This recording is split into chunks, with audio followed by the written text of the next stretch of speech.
bred of resilience. Chioma, get out of my house right now. I'm not raising a disgrace like you anymore. Mama Ngozi's voice boomed through the sweltering Lagos afternoon. She stood at the doorway, gripping a broom, her eyes blazing with fury. Beside her, Papa Emeka, Chioma's father, stayed silent, turning his face away, his shoulders trembling as if holding back some hidden emotion. In front of them, 15-year-old Chioma stood trembling, her hands pressed tightly against her stomach, where an unexpected life was growing inside her. "Mom, I'm sorry. I didn't mean to." Chioma stammered, tears streaming down her dark face, her voice breaking under the weight of fear. But Mama Ngozi wasn't listening.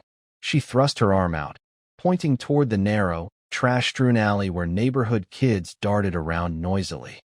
"You're leaving now? I don't want to see your face here again.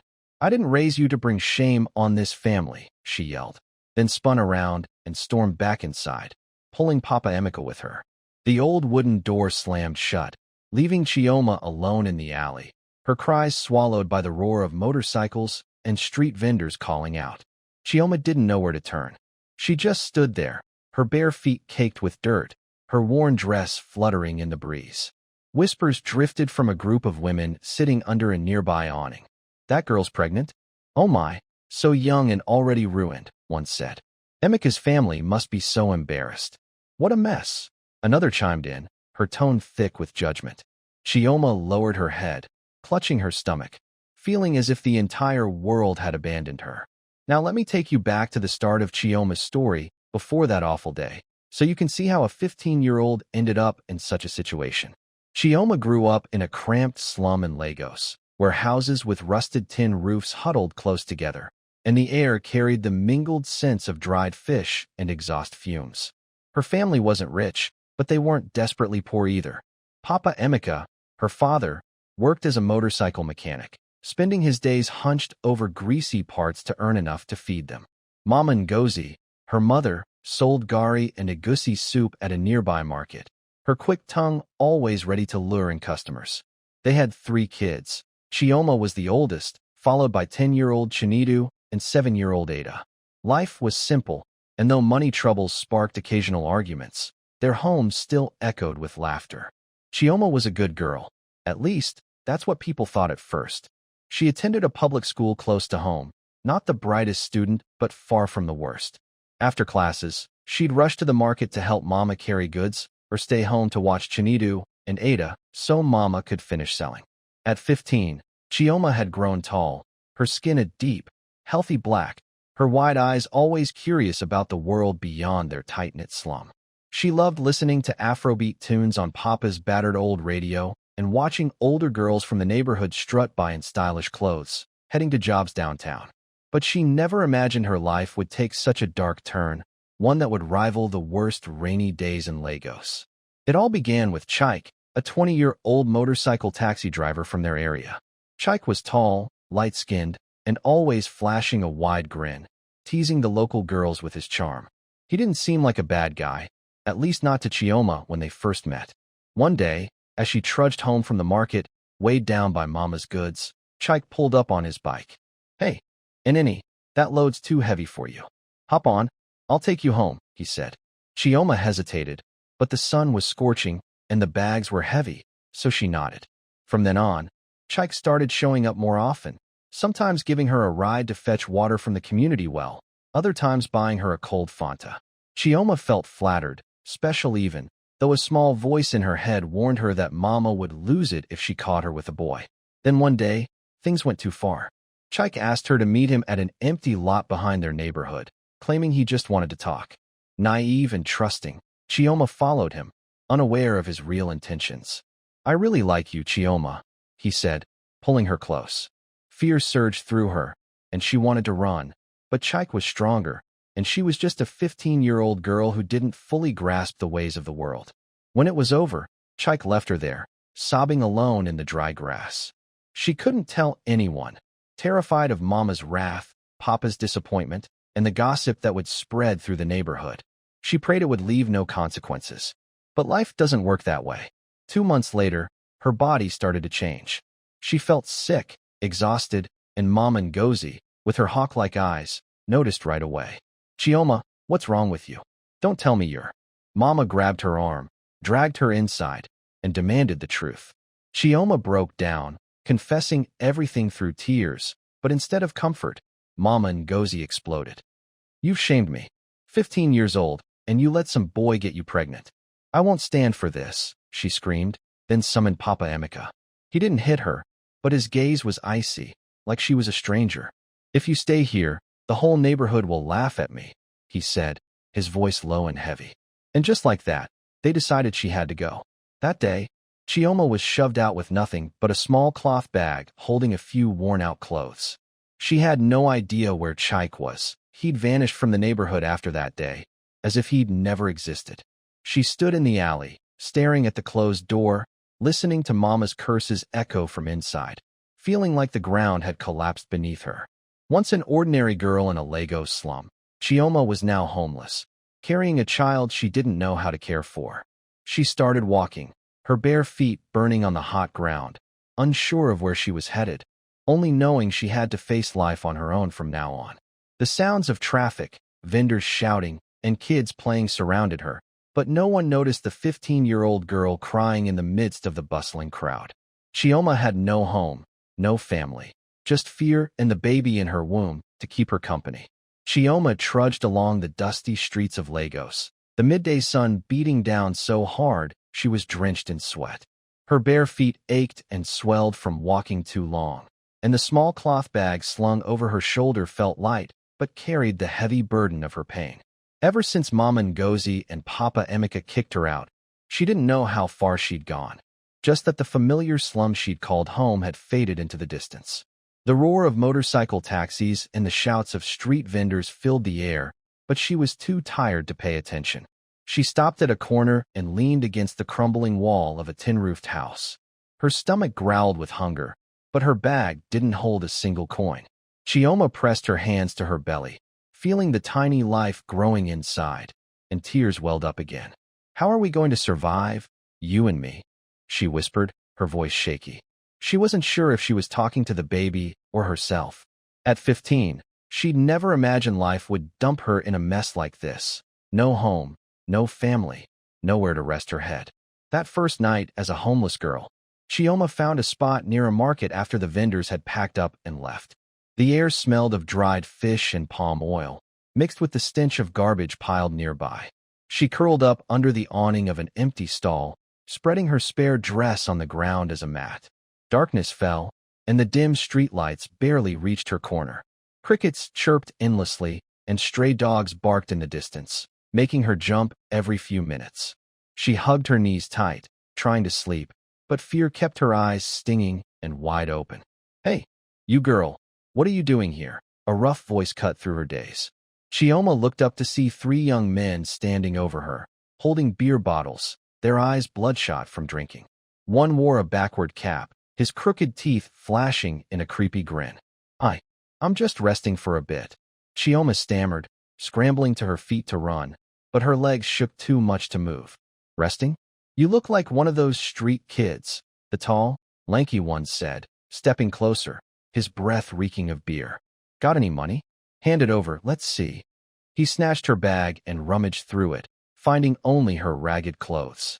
Wow, nothing but trash. You planning to sleep out here with this? He laughed loudly, tossing the bag to the ground and stomping on it a few times for fun. Chioma bent down to pick it up, tears rolling down her cheeks. Please, let me go, she begged, but the third guy, his face scarred, blocked her path. Go where? It's night, and a girl like you out here is trouble. We're nice guys, we'll keep you company. He chuckled darkly, his rough hand reaching for her shoulder. Panic surged through her, and she shoved him away, shouting, "Don't touch me," before bolting into the shadows. She ran through narrow alleys, her bare feet stinging as they hit sharp pebbles, but the sound of footsteps chasing her kept her going. Where'd that girl go? Grab her, one yelled. Chioma darted into a tight alley, hiding behind a stinking trash bin, holding her breath until they passed. Luckily, they were too drunk to search properly, muttering curses before stumbling off. When their steps faded, she slumped down, clutching her chest as her heart pounded like it would burst. That night, sleep never came. She sat huddled in the alley, staring at the faint moonlight filtering through Lagos's smoky sky, wondering why her life had turned so bitter. "Mama, Papa, why didn't you give me a chance?" she whispered, but only the wind answered. Hunger, cold, and fear wrapped around her like wild animals lurking in the dark. The next day, Chioma decided to leave the market area, heading farther out to find a safer spot. She'd heard people talk about Oshodi, the big bus terminal where homeless folks gathered, sometimes getting scraps from kind drivers. So she dragged herself there, her feet blistered, her stomach twisting with hunger. Oshodi was as loud as they said, cars honking, vendors yelling, kids hawking water in traffic. She stood off to the side, watching the chaos, her heart sinking. She didn't know where to start. "Child, you hungry? Come eat this bread," an old woman selling akara, fried bean cakes, called out. She sat by a sizzling oil pot, flipping golden cakes with quick hands, her wrinkled face kind. Chioma hesitated, but hunger won out. She shuffled over, taking the hot akara from the woman's hand, tears spilling as she bit into it. "Thank you, ma'am," she said, her voice choking. "No walla, eat up, child. You look so pitiful. Why you day wander like this?" the woman asked, but Chioma just lowered her head, too ashamed to explain. The akara didn't fill her up, but it gave her a little strength. She thanked the woman and kept moving, hoping to find a place to sleep that night. But Oshodi wasn't a friendly place for a 15-year-old like her. As dusk fell, the crowds thinned, leaving shadowy corners full of danger. She found an old wooden bench near the terminal, curling up on it with her bag as a pillow. The noise of traffic buzzed on, but exhaustion finally pulled her into a fitful sleep. In the middle of the night, she jolted awake to strange sounds. A group of rough-looking boys, probably street hustlers, were hanging out nearby, laughing and shouting. One spotted her and called out, "Look, a girl's sleeping here. She's pretty-o." They swaggered over, their breath stinking of cheap liquor. Chioma sat up, grabbing her bag to run, but one grabbed her shoulder. "Where you day rush to? Stay and play with us small," he sneered, pulling her back.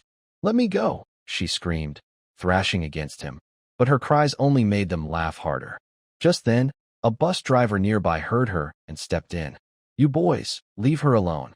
You no day tire of causing trouble," he barked, waving a stick. The group cursed but backed off, not wanting a fight. Chioma, trembling, thanked the man. He shook his head. "Don't sleep here again. It's too dangerous. Find somewhere with grown-ups to look after you." His word stuck with her. She knew she couldn't keep wandering like this, especially with her belly growing bigger. But where could she go? No money, no home, no one to turn to. That night, she sat under a tree near the terminal, hugging her stomach and crying quietly. The wind rustled through, crickets chirped, and it all seemed to scream that the world had no place for her. By the third day, Chioma was fading. She hadn't eaten anything decent since the akara, and her body felt like it was shutting down, hands shaking, head spinning. She wandered through streets, hoping to beg for food from someone kind. But people only stared with disgust or waved her away. "Get lost. I've got nothing for you." A market woman snapped when Chioma lingered near her stall. Chioma bowed her head and shuffled off, her chest heavy with despair. Near dusk, she reached an open patch near Makoko, the slum by the river. The stench of sewage hit her hard, but she had no other choice. She sat by a broken brick wall, leaning against it, trying to rest. Then footsteps approached. Two men, rough and menacing, holding small knives, loomed over her. "This girl they do what here? She looks fresh-o," one said, his voice slurred. Chioma opened her eyes, scrambling up, but her legs buckled. "Please, let me go. I don't have anything," she pleaded, tears streaming down. But they didn't care. The other one stepped closer, grinning wickedly. "No money? You've got something else to pay with." Just as he reached for her, a shout rang out. "Leave her alone." A middle-aged man in a worn shirt charged toward them, wielding a stick. The two cursed and ran off when they saw he wasn't backing down. Chioma collapsed, sobbing. The man panted, looking at her. "Girl, why are you out here alone? Where's your family?" Chioma didn't answer right away, just clutched her belly and cried. He sighed. "Come with me. I'm not letting you die out here." He helped her up, leading her through dark alleys. Chioma didn't know who he was, but she was too hungry, too tired, and too scared to say no. She followed, not realizing this stranger would open a new chapter in her stormy life, though not always a bright one. Chioma stumbled after the man who'd just saved her from the two drunks near Makoko. Her legs felt like jelly, her head spun from hunger and exhaustion, but she had no choice but to trust him.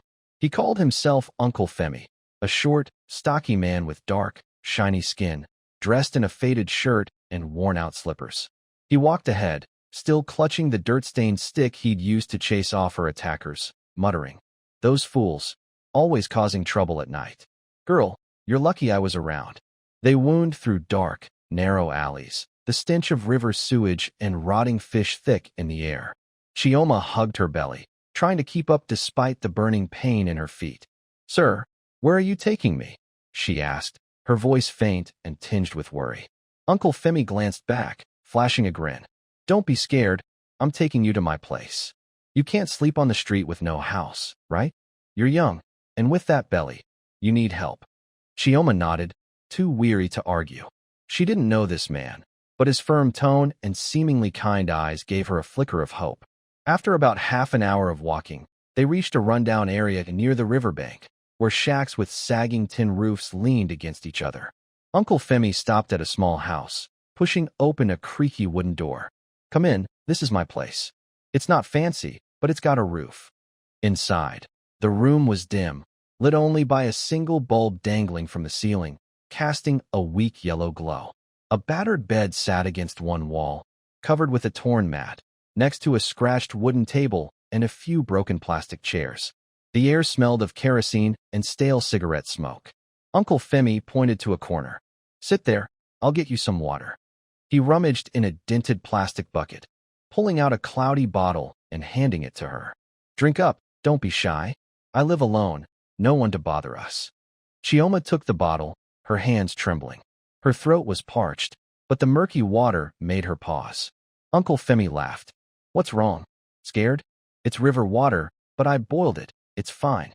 You've been out there for days and you're picky now." Chioma lowered her eyes, not daring to protest, and took a small sip. It tasted odd, but it soothed her dry throat. "Thank you, sir," she murmured, staring at the grimy dirt floor. Uncle Femi plopped down on a chair across from her, eyeing her up and down. "What's your name? Why were you out there alone like that?" he asked. Chioma hesitated, then spoke. She told him her name, how her parents had kicked her out for being pregnant, how she'd been starving on the streets, and how scared she'd been when those men chased her. Uncle Femi nodded as she finished. "Yeah, life's tough. But don't worry, you're safe here with me. I'll make sure you get food and a place to rest." His words felt like a lifeline in the darkness. Chioma was too tired and hungry to think twice. She nodded gratefully, thinking at least she had a temporary shelter. Uncle Femi stood up, dug around in a corner, and came back with a plate of cold rice and a few pieces of dried fish. "Eat this. Not much, but it'll fill you up," he said, setting it in front of her. Chioma stared at the food, tears spilling over. It was her first real meal in days. She grabbed a handful of rice, eating quickly, not caring that it was cold or the fish was salty and tough. That night, she slept on the torn mat in the corner. Uncle Femi took the bed a few feet away, his snores rumbling through the room. The shack was cramped and dirty, but it had walls and a roof, better than the cold streets she'd endured. Chioma curled up, hugging her belly, whispering to the baby inside, "Don't worry, I'll find a way for us to make it."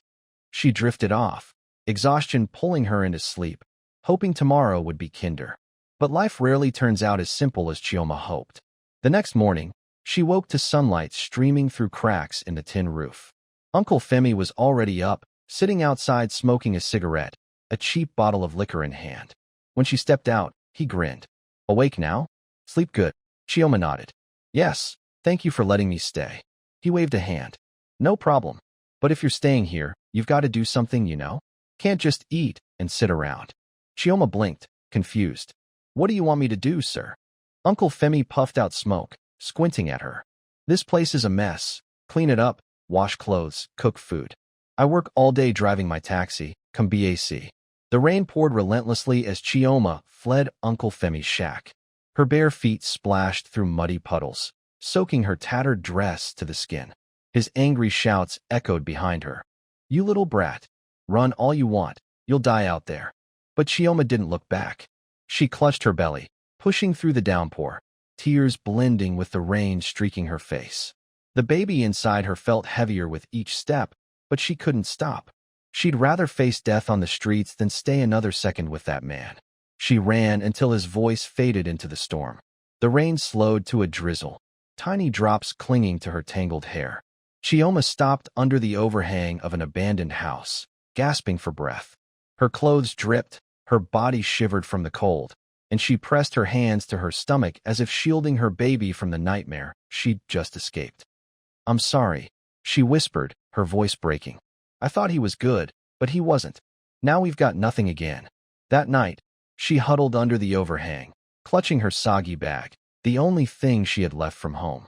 The clothes inside were drenched, useless for changing into. She leaned against the cold brick wall, staring out at the dark alley where dogs barked and crickets sang a mournful tune. Her stomach growled, but she had no food. The last bit of rice from Uncle Femi's place was long gone, and now she was truly empty-handed. Morning came, and the Lagos sun blazed down, drying her damp clothes bit by bit. Chioma woke stiff and sore, her body screaming from exhaustion. She hadn't slept much, jolting awake at every strange sound, terrified someone would find her. She stood, dragging herself out of the alley, hoping to scrounge up some food or water. But Lagos didn't open its arms to a 15-year-old girl like her, especially one with a growing belly that drew stares of curiosity and contempt. She wandered through small streets, her feet swollen and blistered from days of walking. She reached a bustling market, the air thick with the smells of dried fish and palm oil, the chatter of vendors ringing in her ears. She lingered near a stall, eyeing the stacks of steaming muamua and golden akra cakes. Her mouth watered, her stomach twisting painfully, but she had no money and didn't dare beg. "What are you staring at? No buying, no standing here," a vendor snapped when she lingered too long. Chioma bowed her head and shuffled away, her heart sinking. She kept going, past crowded roads filled with honking cars and rushing people, until she stumbled into an open lot near Yaba. A handful of homeless folks sat around a small fire, sharing bits of dry bread or sips from a dirty water bottle. Chioma hovered at a distance, afraid to approach. She'd seen too much already, those men at the market, Uncle Femi, and worried these people might be just as bad.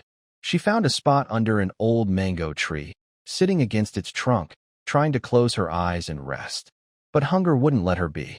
It had been 3 days since anything substantial hit her stomach, just sips of water from public taps along the way. Her body trembled, her vision blurred from weakness. She hugged her belly, feeling the baby kick faintly, as if pleading for food too. "What am I going to do?" she murmured, tears spilling over. She wanted to live, to care for her child, but she had no idea how. As evening crept in, laughter drifted from the group by the fire. They were splitting a bag of leftover jollof rice, probably begged from a food stall. The rich, spicy smell wafted over, twisting Chioma's gut even more. She swallowed hard, wrestling with herself, then finally stood and shuffled toward them. "Please, can I have some rice?" she asked, her voice barely a whisper, eyes fixed on the ground in shame. A scruffy man with a dirty face looked her up and down, smirking. "You want food? Show me your money first." Chioma shook her head. "I don't have any." He snorted. "No money, no food. Don't think we'll pity you just because you're pregnant. Everybody here's hungry. Nobody's feeding you for free." The others laughed like it was a joke. Chioma's face burned, and she turned away, tears stinging her eyes. Even people in the same boat as her had no kindness to spare. That night, she slept under the mango tree, hunger gnawing at her so fiercely she couldn't rest. The wind rustled the leaves, crickets buzzed, and her own quiet sobs blended into the darkness. She missed home, missed Mama even though she'd cast her out, missed Papa despite his silence. But home was gone. She had only herself and the baby now. The second day of wandering, Chioma could barely move. She dragged herself back toward Oshodi, the noisy bus terminal where vehicles and vendors clogged the streets. She slumped against a cracked wall, watching people rush by, her mind numb. An old woman selling water paused nearby, noticing her dazed look. "Child, what's wrong? You're starving, aren't you?" Chioma nodded, too weak to speak. The woman sighed, pulling a small piece of bread and a water bottle from her bag. Take this, poor thing. How'd you end up like this? Chioma grabbed the bread, tears falling as she tore into it, not caring that it was dry or the water tasted strange. Thank you, ma'am, she choked out. The woman sat beside her, asking questions, but Chioma didn't say much, just that she had no home. She couldn't bring herself to mention the baby, fearing more judgment. The woman patted her shoulder. Hang in there, life's hard, but don't give up. Find somewhere to lean on instead of wandering like this. Then she got up and went back to her rounds, leaving Chioma with the empty bread wrapper. The bread barely dented her hunger, but it gave her a sliver of energy. She stood, pressing on, desperate for a safer spot. But Lagos offered her no welcome. She passed markets and bus stops, met only with cold stares or sharp dismissals. Get out of here, I've got nothing for you. A vendor barked when she lingered near his stall. Chioma lowered her head and moved on, her chest aching. By dusk, she reached a quieter street near Ajij, where rickety houses lined the road. She sank onto the roadside, hugging her belly and panting. Sweat soaked her, and the baby kicked harder, urging her to keep going. But she didn't know how. She watched people pass, vendors, taxi drivers, kids playing, but no one spared her a glance. To them, she was invisible. That night, she found a corner under the awning of a closed shop. She lay down, using her damp bag as a pillow, trying to sleep. The cold night air and her empty stomach made her shiver uncontrollably. Traffic hummed in the distance, dogs barked, startling her awake every few minutes. She hugged her belly, whispering, "Don't leave me, okay? I'll keep trying, I promise." But her promise felt fragile, like her weakening body. By the third day, Chioma was at her limit. She staggered through a small street, her vision foggy from hunger and fatigue. She passed a roadside eatery, the rich aroma of jollof rice and egusi soup drifting out. Her body trembled, instinct pulling her closer. She stood at a distance, watching customers eat and laugh, her heart aching at the gap between their lives and hers. Finally, hunger overpowered her fear. She crept closer, spotting a plate of leftover rice abandoned on a table. Glancing around, she saw no one watching and reached for it, shoving a handful into her mouth. But a shout stopped her cold. "Hey, you little thief! Stealing my food." The owner, a burly man, stormed out, grabbing her arm. Chioma panicked, crying, "I'm sorry, I was so hungry." But he didn't listen, dragging her into the street. Stealing and begging for mercy? I'll call people to deal with you. Chioma dropped to her knees, pleading, "Please forgive me." A crowd gathered, pointing and muttering. "Look at her, so pitiful. Must be a street kid," one said. "Pregnant and stealing? Shameless," another sneered. Chioma bowed her head, tears splashing onto the ground, shame and despair swallowing her. She was homeless again, wandering again, and now branded a thief. She didn't know how she'd go on, but she knew she couldn't quit, not with her baby depending on her. Chioma sat huddled under the awning of a shuttered shop in Ajij, her eyes sunken from hunger and exhaustion.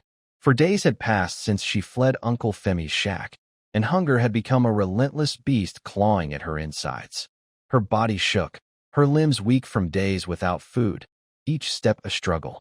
She pressed her hands to her belly, feeling the faint movements of her unborn child, a reminder that she wasn't suffering alone. "I'm sorry," she whispered, tears streaking her dark face. "I don't know what to do anymore." That morning, the Lagos sun blazed down, drying the last puddles from the previous night's rain. Chioma dragged herself up, her bare feet burning on the hot ground as she wandered through narrow streets. She couldn't think straight, only that she needed something, anything, to eat, no matter how she got it. She stumbled past a small bakery by the roadside, the warm smell of freshly baked bread and frying akara hitting her like a wave. A tray of golden akara cakes sat on a table outside, steam rising from them. The baker, a middle-aged woman, was turned away, busy frying more over a sizzling pot of oil. Chioma lingered at a distance, swallowing hard. She knew she had no money and was too scared to beg. Every time she'd tried in the past few days, she'd been met with harsh words or cold stares. But hunger drowned out her fear. She glanced around, saw no one watching, and edged closer to the tray. Her trembling hand reached for an akara, intending to shove it into her mouth fast. But a sharp voice stopped her. Hey you, what are you doing? Chioma flinched, the akara dropping to the ground. She spun around to face the baker, a stout woman in an oil-stained apron, her eyes narrowed like knives. You're stealing my bread? She shouted, hands on her hips. So hungry you've got no shame? Chioma crumpled to her knees, tears spilling over. I'm sorry, ma'am. I was starving. I didn't mean to. She clutched her belly, her voice breaking, terrified of what would happen next. A small crowd gathered, pointing and whispering. Look at that girl, pregnant and stealing, a nearby vendor said, her tone dripping with scorn. She's probably one of those street kids. No decency, another added, chuckling. Chioma kept her head down, shame burning through her. She braced herself for a beating, a chase, or worse. But then a calmer voice broke through. All right, everyone, quiet down. I'll handle this. Chioma looked up to see a man stepping out of the bakery. He was tall and thin, his skin dark and weathered, wearing a faded shirt, his face kind but lined with years. He glanced at her, then turned to the woman. Iyawo, stop yelling. Look at her. She's starving. The woman, clearly his wife, frowned. Tunde, you're always too soft. She stole from us, and you're defending her. Mr. Tunde sighed. She's hungry, can't you see? The bread's on the ground now. What's the point of shouting? Mr. Tunde walked over, helping Chioma to her feet. What's your name, girl?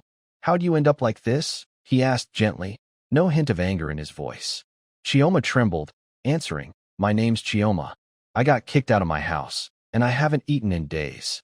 Mr. Tunde studied her, then noticed her rounded belly. You're pregnant? Where's your family to let you wander like this? Chioma's eyes dropped, tears falling again.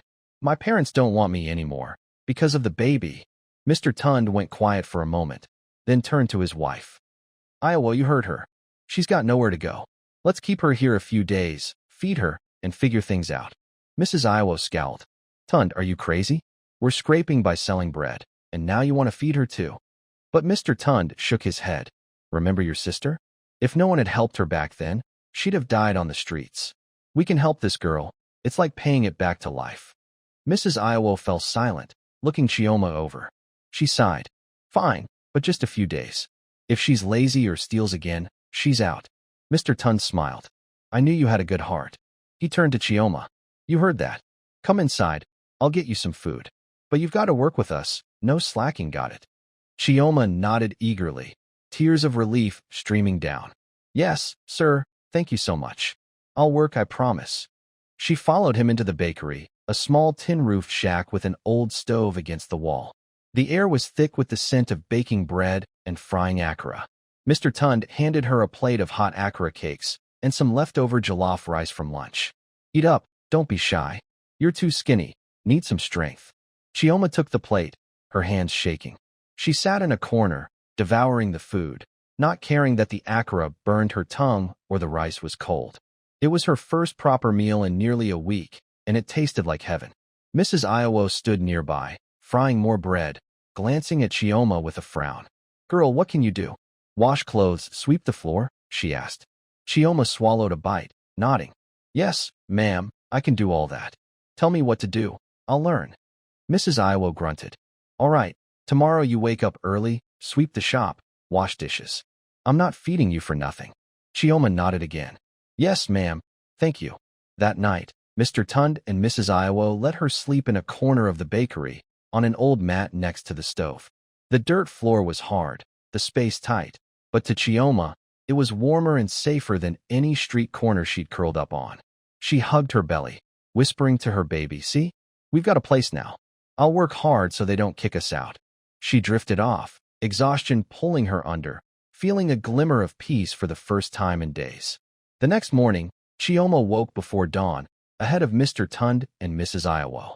She swept the shop clean, wiped down the scratched wooden tables, scrubbed the pile of greasy dishes from the day before. Her belly weighed her down, and her body was still weak, but she pushed through, terrified that slacking would mean losing this chance. When Mrs. Iyawo came out and saw the spotless shop, she raised an eyebrow. You're not bad at this. But don't think that's it. Later you'll help me knead dough too. Chioma nodded. Yes, ma'am. Teach me, I'll do it. And so, Chioma began her life at the bakery. She helped Mrs. Iyawo knead dough, fry akara, wrap bread for customers. Mr. Tund showed her how to bake bread over the coal stove, teaching her to watch the flames so it wouldn't burn. The work was tough for a pregnant girl, but Chioma didn't complain. This was her lifeline, her baby's lifeline. Every day, she ate 2 meals, usually akara and jollof rice, enough to keep the hunger at bay. Not everyone was happy about her staying, though. Neighbors started whispering, "Who's that girl? Pregnant and wandering. Probably trouble." One woman selling water nearby said to Mrs. Iyawo, "Be careful, she might ruin your business," another warned. Mrs. Iyawo shrugged it off. "She works for me. I feed her. That's my business. Mind yours and stop poking your nose in." But despite her sharp words, she kept a close eye on Chioma, wary of any slip-ups. One day, as Chioma wiped down tables, a drunken man stumbled into the shop, leering at her. "Hey, pretty girl. Pregnant and working here? Can I come play with you?" Chioma shrank back, scared, but Mr. Tund overheard and stepped in. "Get out of my shop. You've got no business here," he barked, shooing the man off. The drunk cursed, but left when he saw Mr. Tund wasn't backing down. Turning to Chioma, Mr. Tund said, "Don't worry, you're safe with us around." Chioma nodded, her heart swelling with gratitude. From a thief caught red-handed, she'd stumbled into a temporary home, taken in by strangers. Life at the bakery wasn't easy. Hard work, suspicious neighbors, but she pushed through each day. She had to be strong, not just for herself, but for the baby growing inside her. This little shack, simple as it was, had become her only light in a world of darkness. Time passed at Mr. Tund and Mrs. Iyawo's little bakery in Ajij, and Chioma settled into the daily grind. She woke early to sweep the shop, knead dough, fry akara, and wrap bread, though her growing belly slowed her down. Mr. Tund and Mrs. Iyawo weren't always gentle. Mrs. Iyawo grumbled when Chioma lagged, and Mr. Tund sighed if she dropped dough, but they didn't send her away. For Chioma, the bakery was her only refuge, and she worked hard to prove she belonged. Her pregnancy was nearing its end. One morning, as she stood frying akara over the sizzling oil pot, a sharp pain stabbed through her stomach. She gasped, her trembling hand dropping the ladle, oil splattering everywhere. Mrs. Iyawo heard the clatter and rushed over, scolding, "Chioma, what's wrong with you, so clumsy?" But seeing Chioma clutching her belly, her face twisted in pain, she paused. "Are you hurting?" Chioma nodded weakly. "Yes, ma'am, it hurts a lot." Mrs. Iyawo's eyes widened, and she shouted, "Tund, get over here quick. She's about to have the baby." Mr. Tund hurried in, finding Chioma slumped on the floor, sweat pouring down her face. "Oh no, what do we do? Take her to the hospital?" he asked, panicked. Mrs. Iyawo shook her head. "Hospital's too far. She won't make it. Call Funmi. She's good at delivering babies." Mr. Tund nodded and dashed out to fetch Funmi, a local midwife known for her skilled hands and experience helping poor mothers in Ajij. Funmi arrived fast, carrying a cloth bag with clean towels and basic tools. Mrs. Iyawo cleared a corner of the shop, spreading an old mat on the floor and helping Chioma lie down. Chioma cried out in pain, gripping Mrs. Iyawo's arm. "Ma'am, I'm so scared." Mrs. Iyawo, usually sharp-tongued, patted her shoulder. "Don't be afraid. We're here. Push through it. It'll be over soon." Funmi checked her and said, "She's ready. Chioma, push hard now. No more crying. Just push." Chioma clenched her teeth, pushing with all her might as pain ripped through her. Her cries mixed with the whir of the ceiling fan and the hum of traffic outside.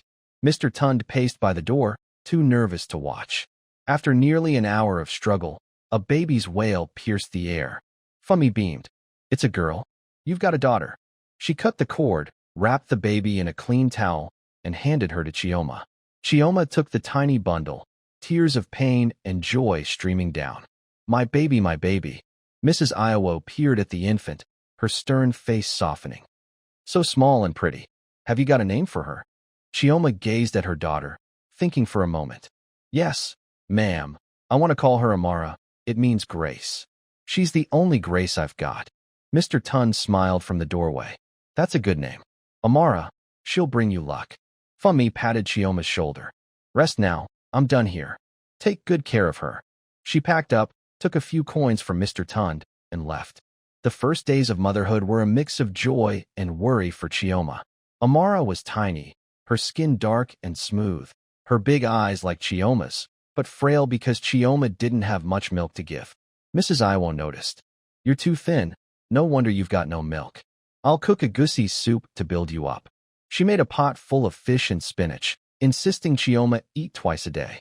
Mr. Tunde brought cheap powdered milk from the market, mixing it for Amara when Chioma's supply ran low. Though money was tight, they did what they could for the new mother and child. Chioma rested a few days after the birth, lying on the mat in the shop's corner, cradling Amara as she slept.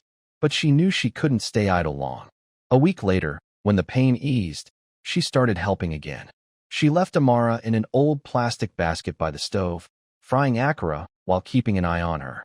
When Amara cried, Chioma rushed over to soothe her, then hurried back to work. Mrs. Iyawo frowned. You just gave birth.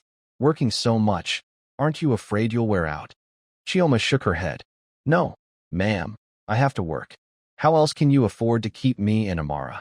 Slowly, Chioma adapted to her new life. Mornings, she swept the shop, kneaded dough, and fried bread, while Amara lay in her basket, staring up with wide eyes. At noon, she paused to feed Amara, breast milk when she could, powdered milk when she couldn't, then kept going until evening. The work was grueling for a new mother, but Chioma stayed silent. She knew laziness might get her tossed out, and she couldn't risk that. Day by day, she balanced caring for Amara and helping the bakery, determined to prove her worth for her daughter's sake. Amara grew little by little in that small bakery. From a frail newborn who cried all night, she became stronger, her cheeks filling out. Chioma stitched a simple sling from an old cloth, tying Amara to her back so she could work hands-free. Customers noticed, some smiling. That girl's hardworking, cooking with a baby on her back. But others whispered, so young with a kid, probably no good. Chioma heard it all, but kept her head down, focusing on her tasks. She couldn't change their minds, only her effort mattered. Mr. Tunde and Mrs. Iyawo got used to Amara's presence. Mrs. Iyawo, despite her grumbling, sometimes held Amara when Chioma was busy, humming a rough lullaby. Sleep, little one, sleep. Mr. Tunde built a small cradle from scrap wood, setting it in a corner for Amara to nap. She's a cute one. Probably looked like you as a baby, he told Chioma with a grin. Chioma's heart warmed. Though they weren't blood, she felt a thread of family from these two strangers. But peace didn't always last. One day, as Chioma wrapped bread for a customer, a drunk man staggered in, leering at her. Hey, girl, raising a kid alone? Want me to help you out? He reached for Amara, but Chioma grabbed her baby and darted behind the counter. Mr. Tunde heard the commotion and stormed over. Get out of here. Leave my shop alone, he shouted. The man cursed but stumbled off when he saw Mr. Tunde's glare. Turning to Chioma, he said, Don't be scared. I'm here. No one's touching you or her. Chioma clutched Amara, trembling. Sir, thank you. What if someone hurts her? Mr. Tunde patted her shoulder. Don't worry, me and Iyawo got your back. Keep working, we'll protect you both. Mrs. Iyawo chimed in. Yeah, but watch yourself. Lagos isn't safe, especially for a girl like you. Chioma nodded, gratitude swelling inside her. She'd found a shield in them she hadn't expected. Months rolled by, and Chioma juggled motherhood and bakery work. Amara grew up surrounded by the smell of baking bread and the bustle of a Ajij. She started crawling, then toddling on shaky legs across the dirt floor. Chioma watched her, a mix of pride and anxiety in her chest. Life here wasn't easy, but at least she and Amara had a roof. Each day, she poured herself into her tasks, not just to repay Mr. Tunde and Mrs. Iyawo, but to build something for her daughter. One evening, after the shop closed, Chioma sat in the corner cradling Amara, gazing at the faint streetlights outside. She whispered to her sleeping baby, You're everything to me, Amara. I won't let you suffer like I did. Amara nestled closer, breathing softly. Chioma smiled, though her body ached from the day's labor. She knew challenges lay ahead, but with Amara in her arms, she had a reason to fight. This little bakery, humble as it was, had become their home, and she'd do anything to hold on to it. A year had passed since Amara was born in the little bakery in Ajij. Chioma had grown used to the rhythm of her days, waking at dawn to sweep the shop, knead dough, fry akara, and wrap bread, all while keeping Amara close. The baby grew fast, like a mango tree sprouting in the yard, her tiny legs now sturdy, her big eyes sparkling with every smile. To Chioma, Amara was the only light in her shadowed life, the reason she dragged herself up each morning, even when her body begged for rest. That day was special, Amara's first birthday. Chioma had been counting down on an old calendar hung in the shop, eager to do something for her daughter, even with no money to spare. She woke earlier than usual, swept the shop spotless, then quietly took a bit of flour and sugar from the pantry to make a small cake. She wasn't skilled at baking sweets, but she wanted Amara to have a happy day, like the kids she'd seen at the market, hugged and sung to by their mothers. Mrs. Iyawo stepped out from the back, spotting Chioma fumbling by the stove. "Chioma, what are you up to so early? Taking my flour again?" she snapped. Chioma flinched, turning around. "Ma'am, it's Amara's birthday today. I wanted to make her a little cake. I'm sorry, I'll work extra to make up for it." Mrs. Iyawo stared, then glanced at Amara playing with a wooden spoon in the corner. She sighed. "Fine, go ahead. But don't sneak around like that, I don't like it." Chioma nodded quickly. "Yes, ma'am, thank you." She mixed the flour and sugar, adding a splash of palm oil for flavor, then baked it over the coal stove. The cake came out lumpy and slightly burned on the edges, but to Chioma, it was a labor of love. Once it cooled, she set it on the table, lifted Amara into her lap, and sang softly, "Happy birthday, my Amara."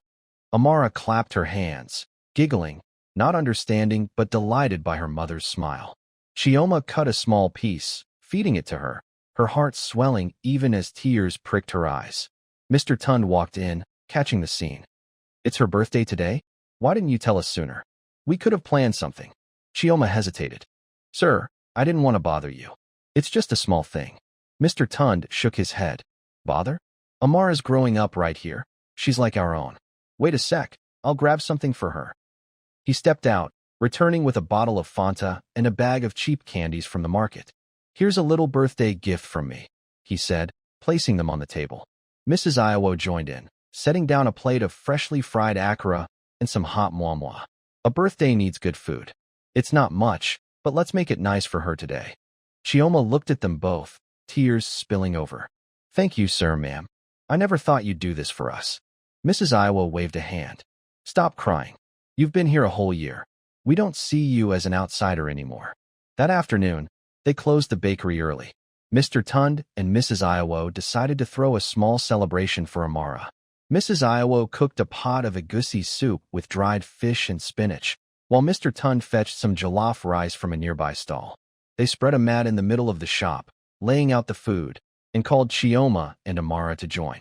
Amara crawled around, clutching a candy from Mr. Tunde, her mouth sticky with Fanta. Chioma watched her, smiling through a pang of sadness as she thought of the family that had cast her out. During the meal, Mr. Tunde spoke up. "Chioma, Iyawo and I talked it over. You've been here a year, working hard, raising Amara right in this shop. We don't have kids of our own, so we're taking you as our daughter. Amara's our granddaughter. What do you say?" Chioma froze, the spoon in her hand clattering to the mat. She stared at Mr. Tunde, then Mrs. Iyawo, hardly believing her ears. "Sir, ma'am, you mean it? I don't even know what to say." Mrs. Iyawo nodded, her voice softer than usual. "It's true. We're old, with no one to carry on after us. You came here, brought Amara, and it's like God gave us a family. But you've got to promise, look after us when we're too old to move. Don't abandon us like your folks did you." Chioma nodded frantically, tears streaming down. "Yes, ma'am, I promise. I'd never leave you. You're my family now, you and Amara." Mr. Tunde laughed warmly. "That settles it. From now on, you're our daughter, and Amara's our grandkid.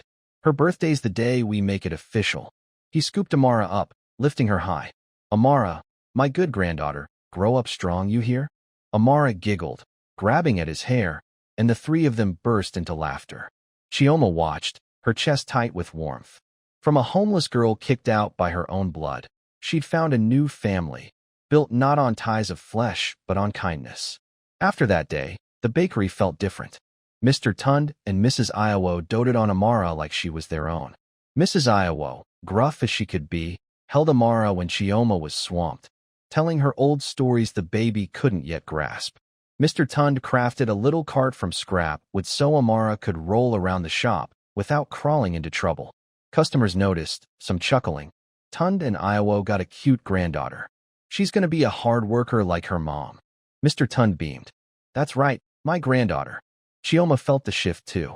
They stopped calling her girl or speaking to her like a stranger, using her name with a gentleness she hadn't heard before. Mrs. Iyawo taught her tricks to make bread fluffier, how to fry akara just right. Mr. Tunde shared tales of opening the bakery, the tough days they'd survived. Chioma soaked it all in, her gratitude too deep for words. Not everyone approved of this new family, though. Neighbors gossiped. Who's that Chioma girl to be Tunde's daughter? She had a baby so young. Something's off, one woman muttered. Another told Mrs. Iyawo outright. You're too kind to her. Watch out. She might bring trouble.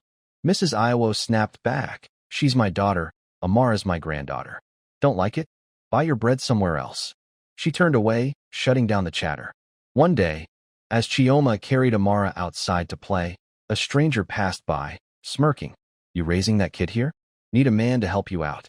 He stepped closer, but Mr. Tunde overheard, rushing out. What do you want? This is my family. Get lost. The man swore but backed off under Mr. Tunde's fierce stare. Chioma hugged Amara tight, trembling. Sir, thank you. Mr. Tunde patted her shoulder. Don't be afraid. I'm here. You're my daughter, and no one's messing with you. From then on, Chioma cherished Mr. Tunde and Mrs. Iyawo even more. She worked harder, not just to repay them, but to show she deserved the love they'd given her. Amara grew up in the bakery, surrounded by the sizzle of akara and the laughter of Mr. Tunde and Mrs. Iyawo. Her first birthday wasn't just her celebration. It marked the day Chioma gained a family, not the one that threw her out, but one forged through compassion. Each night, after the shop closed, Chioma sat with Amara in the corner, watching the dim streetlights outside. She whispered to her daughter, Amara, you've got grandparents now. I'll make sure you grow up happy, not suffering like me. Amara snuggled into her arms, drifting off. Chioma smiled, her body weary but her spirit lifted. She knew hard times still loomed ahead, but with Amara, Mr. Tunde, and Mrs. Iyawo by her side, she had the strength to face them. The bakery wasn't just a workplace anymore. It was home, the real home she'd longed for. 10 years had slipped by since Amara's first birthday in the little Ajij bakery. Lagos remained as loud and dusty as ever, but Tunde's bakery had transformed. What was once a shaky tin shack with a rusty stove was now a sturdier shop. Brick walls, a fresh tin roof, and a wooden sign out front proudly reading Tunde's Bakery.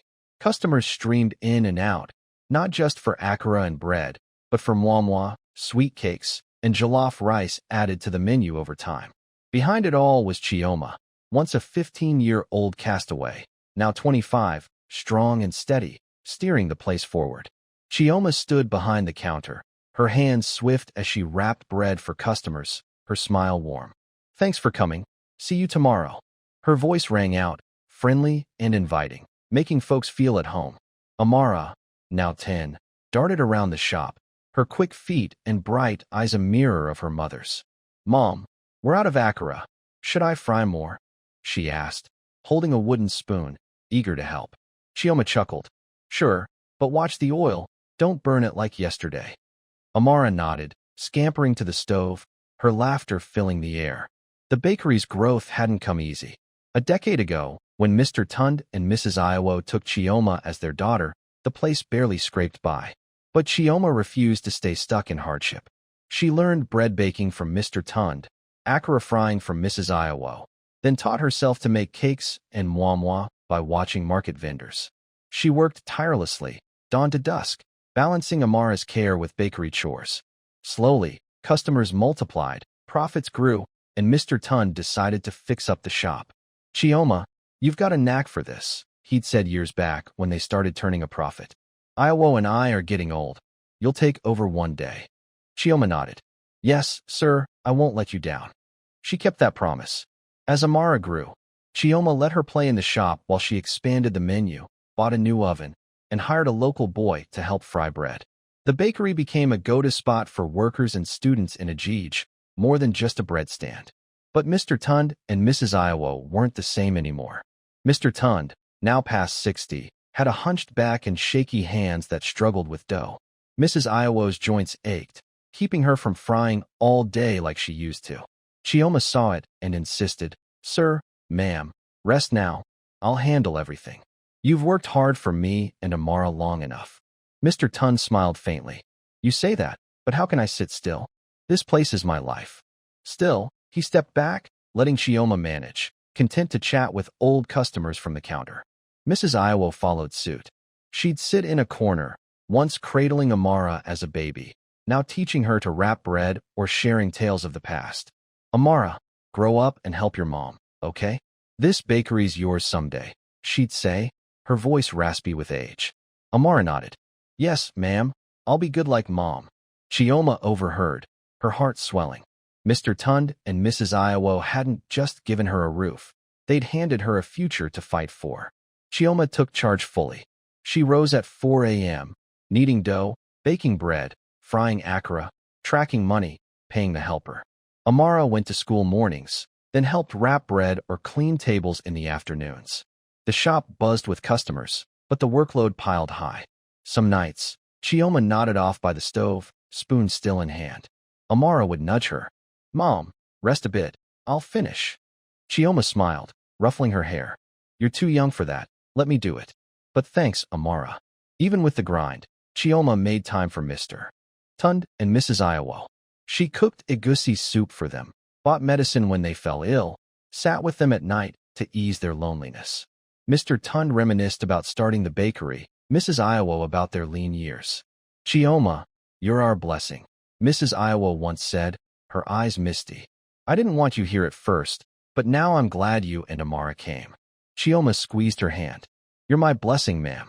Without you and sir, we wouldn't have made it." Trouble still lingered, though. Neighbors kept up their whispers about Chioma's past. "Her running the place? Had a kid so young. Must be shady," one said. "Tunde and Iyawo trust her too much.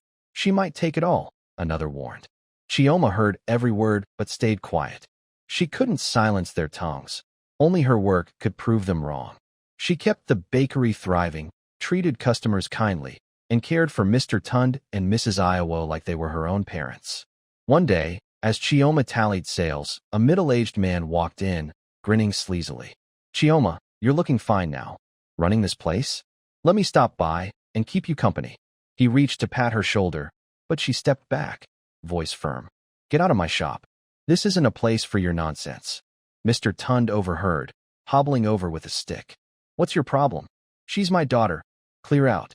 The man swore but retreated under Mr. Tunde's glare. Afterward, Chioma sat with him. "Sir, I'm worried those types will mess with the shop. I don't want you or ma'am dragged into it." Mr. Tunde patted her arm. "Don't fret, Chioma. You're my girl. I'll protect you. This bakery's yours and Amara's now, and we trust you to run it." Chioma nodded, gratitude flooding her. She vowed to do better, not just for them, but for the future she wanted Amara to have. The bakery wasn't just a job anymore. It was Chioma's life. She added cakes and jollof rice to the offerings, drawing in students and office workers from around Ajij. With the extra cash, she saved up, fixed the shop, bought new tables and chairs. Mr. Tunde and Mrs. Iyawo watched her work, pride in their eyes. "Chioma, you're better at this than I ever was," Mr. Tunde said, his voice rough with age. Chioma smiled. "I learned from you, sir. This place belongs to all of us." Amara grew up in that bakery too. She attended a public school nearby, then helped Chioma after class, wrapping bread, counting change. "Mom, I want to bake like you someday. Open an even bigger shop," she'd say, eyes shining. Chioma ruffled her hair. "Good. But study hard too. Don't end up struggling like me." Amara nodded. "Yes, Mom, I promise." Nights, after closing, Chioma sat with Mr. Tunde and Mrs. Iyawo in the corner, Amara playing outside. Mr. Tunde told old stories. Mrs. Iyawo taught Amara Yoruba songs. Chioma watched them, her heart full. From a homeless outcast, she'd built a life, a family, a business, a purpose. She didn't know what lay ahead, but she wasn't alone anymore. One evening, as Chioma cleaned the counter, Mrs. Iyawo called her over. "Chioma, sit with me a minute." She took Chioma's hand, her voice low. "Tunde and I are old. We don't know how long we've got. This bakery's yours and Amara's when we're gone. Promise me you'll keep it going strong." Chioma nodded, tears welling up. "Yes, ma'am, I promise. I won't let you down." Mrs. Iyawo smiled faintly. "I trust you, my daughter." Chioma hugged her, a mix of heaviness and resolve settling in her chest. Over 10 years, she'd turned the tiny bakery into something solid, and she knew there was more to do. With Amara beside her, and Mr. Tunde and Mrs. Iyawo as her backbone, she believed she could face anything. The bakery wasn't just a livelihood. It was her second home, where she'd reclaimed her life and found meaning. 10 years of running Tunde's bakery had molded Chioma into a tough, capable woman, but life never let her rest easy for long. One early morning, as the Lego sun peeked through the bakery's tin roof, Chioma was kneading dough in the kitchen when Mrs. Iyawo's panicked cry cut through the quiet. "Chioma, come quick, Tunde's not right." Chioma dropped the dough, hands still dusted with flour, and rushed to the back room. Mr. Tunde lay on the old mat, eyes closed, his breathing shallow. His back was more hunched than ever, his wrinkled face pale and lifeless. Mrs. Iyawo knelt beside him, clutching his hand, sobbing. "Tunde, don't leave me, wake up, please." Chioma dropped to her knees, shaking his shoulder. Sir, what's wrong?" His eyes fluttered open briefly, locking onto her and Mrs. Iyawo. "Chioma, take care of Iyawo for me," he rasped. "This bakery's yours and Amara's, don't let it fade." Chioma nodded, tears streaming down. "Yes, sir, I promise." Mr. Tunde managed a faint smile, then his eyes shut, his breath stopping altogether. Mrs. Iyawo wailed, throwing herself over him. "Tunde, don't go." Chioma sank to the floor, wrapping her arms around Mrs. Iyawo, her heart breaking. Mr. Tunde, the man who'd pulled her off the streets, made her his daughter, given her a family, was gone forever. They held a simple funeral for Mr. Tunde in Ajij. Chioma dipped into the bakery's savings to cover it, buying a wooden coffin and hiring a truck to take him to the cemetery. Neighbors came in droves, mourning the kind, quiet man who'd spent his life building the bakery and helping others. Mrs. Iyawo sat by the coffin, eyes red and swollen, silent as she gripped Chioma's hand like it was her lifeline. Amara, now 10, stood close, sniffling. "Mom, where'd Grandpa Tunde go? He won't tell me stories anymore." Chioma hugged her tight. "He's in heaven now, Amara. But he's still with us here." After the funeral, the bakery stayed closed for days. Mrs. Iyawo faded, her strength sapped. She wouldn't sit at the counter or nag Chioma anymore. She'd linger in a corner, staring out at the street, her gaze empty. Chioma worried, cooking egusi soup, brewing tea, but Mrs. Iyawo barely ate. "Chioma, I'm old. I don't know how much time I've got left," she murmured, her voice heavy. Chioma took her hand. "Don't say that, ma'am. I'll look after you, like Mr. Tunde asked. You've got to stay strong for Amara." Chioma reopened the bakery, throwing herself into managing it. Despite her grief, she wouldn't let it crumble, not after Mr. Tunde's last words. She woke earlier, worked harder, hired a local girl to fry akara so she could tend to Mrs. Iyawo. Amara kept up school in the mornings, helping out afternoons, but she'd ask, "Mom, why's Grandma Iyawo so sad? Can't you cheer her up?" Chioma gave a tired smile. "I'm trying, Amara. She misses Mr. Tunde. It's natural." One afternoon, as Chioma counted cash for customers, a woman stepped into the shop. She was old, her white hair thin, dressed in a faded wrapper, leaning on a stick as she shuffled forward. Chioma glanced at her, a flicker of suspicion stirring, but she didn't recognize her at first. The woman stopped at the counter, staring at Chioma for a long moment before speaking in a hoarse voice. "Chioma, is that you?" "It's me. Ngozi, your mother." Chioma froze, the money slipping from her hand onto the counter. Amara looked up. "Mom, who's she?" Chioma didn't answer, her eyes locked on the woman, Mrs. Ngozi, the mother who'd thrown her out 10 years ago. Mrs. Ngozi edged closer, tears welling up. "Chioma, I know you hate me. I came to say I'm sorry. Your father, Emeka, passed last year. I can't live with the guilt of abandoning you anymore." Chioma stepped back, her voice icy. "What are you doing here? 10 years ago, you and Dad kicked me out, and now he's gone, so you show up? What?" Mrs. Ngozi dropped to her knees, crying. "I was wrong, Chioma.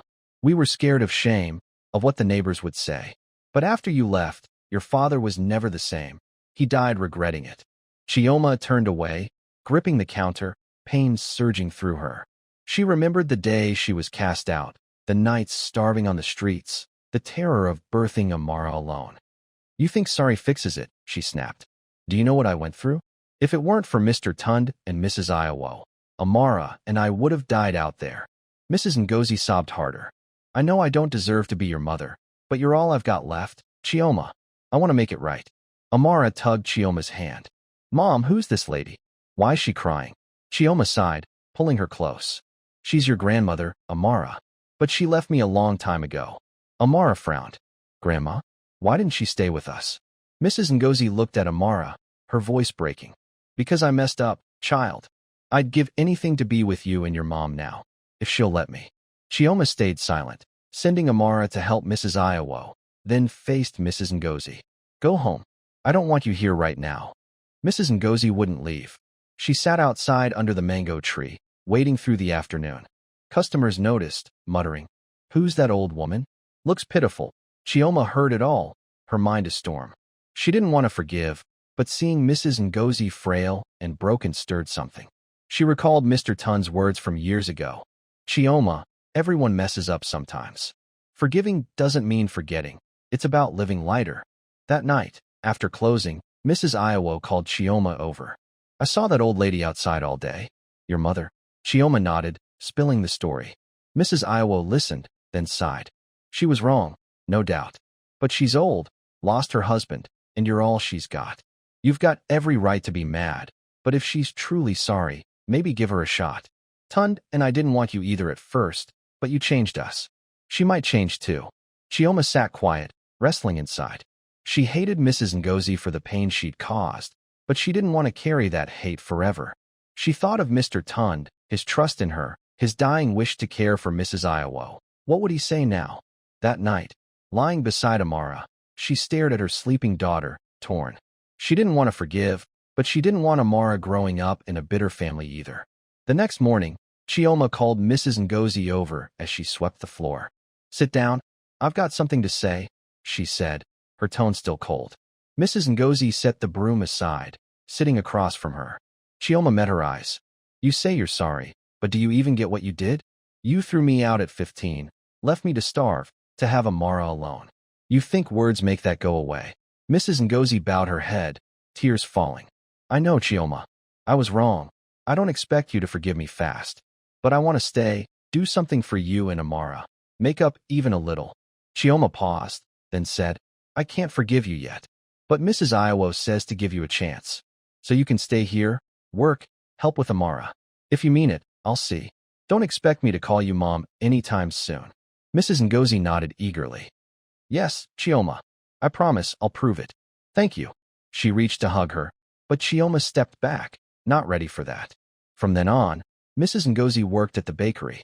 She swept, wrapped bread, washed dishes, her old hands trembling but steady.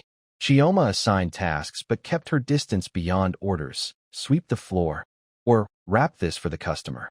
Mrs. Ngozi obeyed without complaint, her eyes sometimes searching Chioma's face for a sign of softening, though none came yet. Amara, curious, warmed to her quickly, asking, "Grandma, where were you before?" Mrs. Ngozi smiled sadly. "Far away, child. I made mistakes, but I'm here now."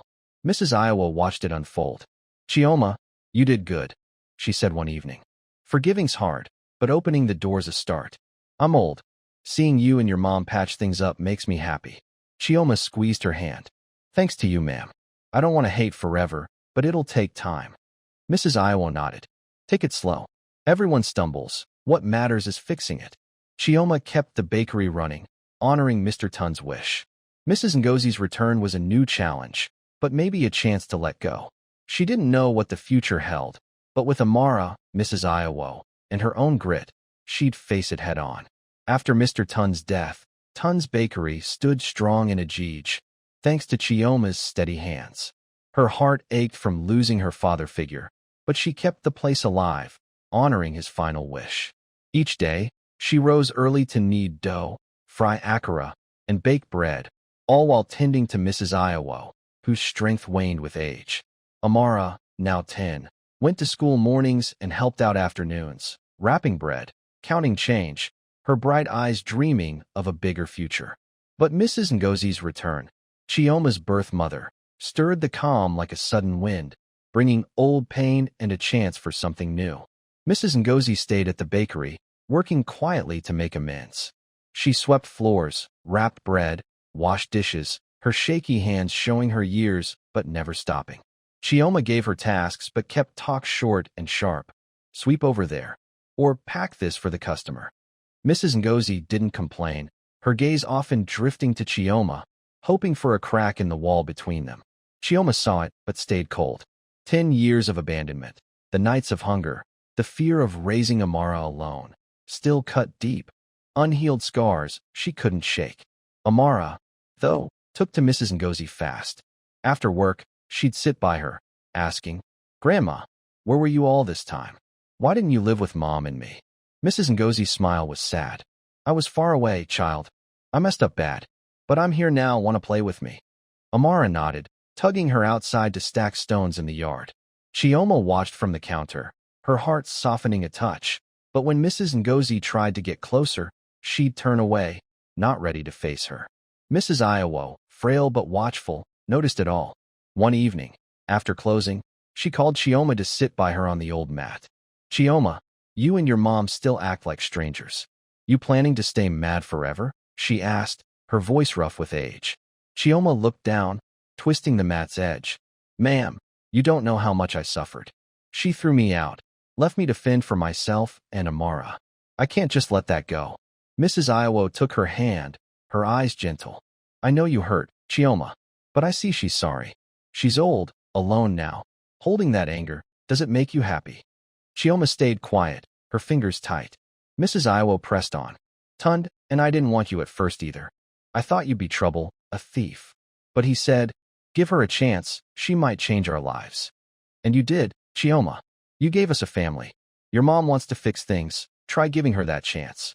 Not to erase it, but to lighten your load." Her words struck Chioma like a hammer. She thought of Mr. Tunde, how he'd trusted her despite her stealing, stood up for her against drunks, asked her to care for Mrs. Iyawo with his last breath. What would he say now? That night, lying next to Amara, she stared at her daughter's peaceful face, torn inside. She didn't want to forgive, but she didn't want Amara raised in a house shadowed by hate either. The next morning, Chioma called Mrs. Ngozi over as she swept. "Sit. I need to talk," she said, her voice still hard. Mrs. Ngozi set the broom down, settling across from her. Chioma locked eyes with her. "You say you're sorry, but do you even understand what you did? Kicking me out at 15, leaving me starving, birthing Amara alone. You think words undo that?" Mrs. Ngozi bowed her head, tears falling. "I know, Chioma. I was wrong, so wrong. I don't expect quick forgiveness. But I want to stay, help you and Amara, make up even a little." Chioma went silent, then spoke. "I'm not ready to forgive you. But Mrs. Iyawo says I should give you a shot. So stay, work here, help with Amara. If you're serious, I'll think about it. Don't expect me to call you Mom yet." Mrs. Ngozi nodded fast, eyes shining. "Yes, Chioma. I promise I'll show you." "Thank you." She reached out, but Chioma pulled back, not there yet.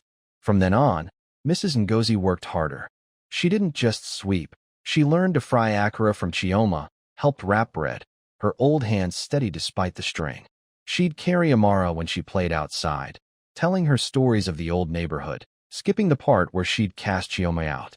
Amara loved it, calling, "Grandma, tell me more." Chioma watched, her anger easing bit by bit. She stopped snapping at Mrs. Ngozi, though she kept her distance.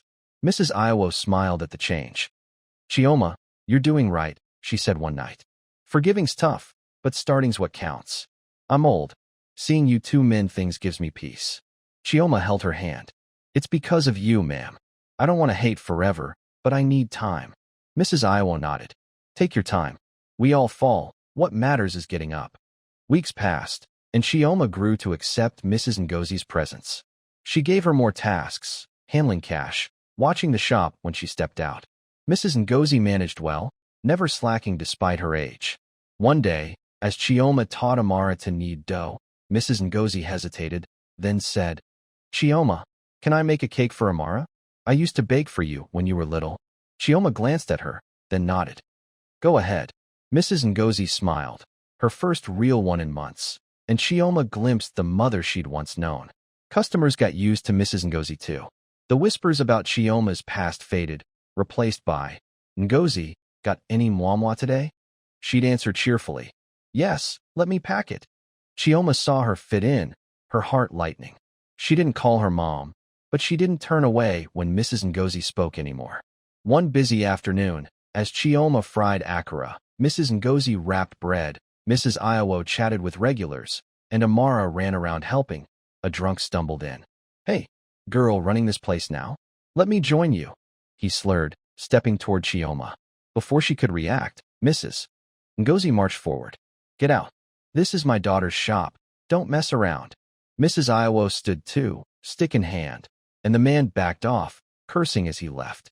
Chioma stared at Mrs. Ngozi, feeling, for the first time, that she'd stood up for her. She nodded slightly, a silent thank you.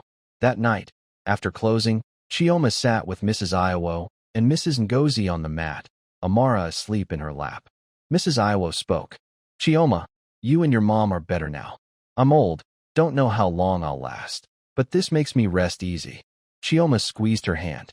"Ma'am, I'll take care of you, like Mr. Tunde said. And I'll try with Mrs. Ngozi, because of you." Mrs. Ngozi's eyes watered. "Thank you, Chioma. I won't let you down again."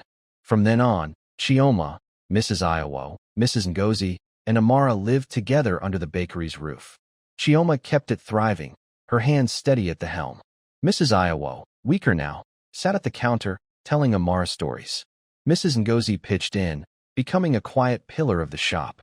Amara grew up surrounded by her mother's strength, Mrs. Iyawo's wisdom, and Mrs. Ngozi's late-blooming care, no longer asking about the past, just happy with her family. One morning, Chioma held a small event at the bakery to thank loyal customers. Standing in the middle, she said, "Thank you all for supporting Tunde's Bakery. This isn't just a shop, it's my home. With Mrs. Iyawo, Mrs. Ngozi, and Amara, I had nothing once, but Mr. Tunde, Mrs. Iyawo, and you all gave me this life." Mrs. Iyawo smiled softly. Mrs. Ngozi stood beside her, eyes shining. "I'm proud of you, Chioma." The little bakery was now Chioma's full home. She forgave Mrs. Ngozi, not because she forgot, but because she wanted peace, as Mrs. Iyawo had urged. The past still stung, but with Amara, Mrs. Iyawo, and even Mrs. Ngozi there, she'd built something whole. Lagos roared on outside, but inside the bakery, Chioma found calm. Life wasn't perfect, but with love tying them together, she could face anything.